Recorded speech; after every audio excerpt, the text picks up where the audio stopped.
This is a revised video showing how to set the discrimination level for the Marina Photonics PV16 Amplifier Discriminator when used with the Hamamatsu Hybrid Photomultiplier.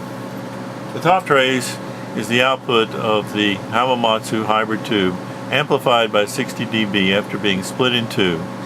The other half of the signal that's split out is going into the PV16 Amplifier Discriminator.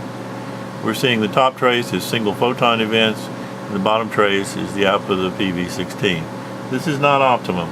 The output of the PV16 is too wide. I'm going to turn down the gain on the PV16 by adjusting the trim pot counterclockwise. It won't take much.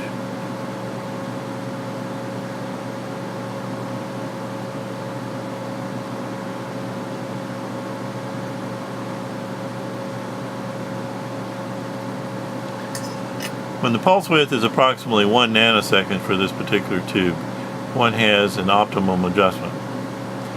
The high voltage is set at minus 8,000 volts and the APD is set to 400 volts. How do we know we're not getting noise? I'm going to turn off the high voltage. When I do that, there will be a burst of noise.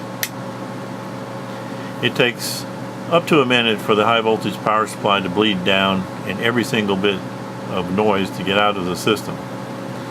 As you can see, the bottom trace is not triggering at all, which means that there is no false photon count output when there's no noise from the system. And it can take, like I said, a minute for the noise to quiet down. I'm going to crank up the gain on the PV16 all the way by turning the trim pot, clockwise.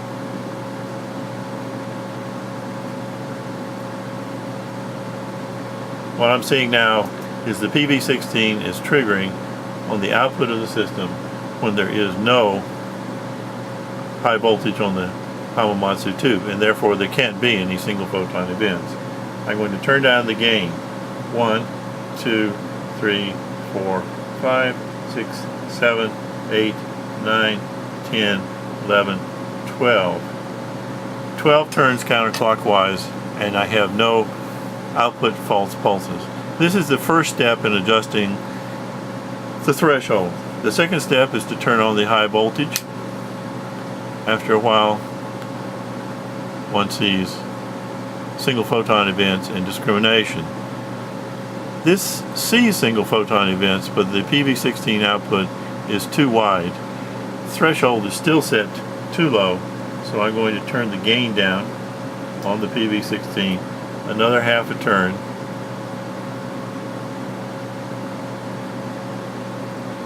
And now the pulse widths are more like 1 nanosecond wide.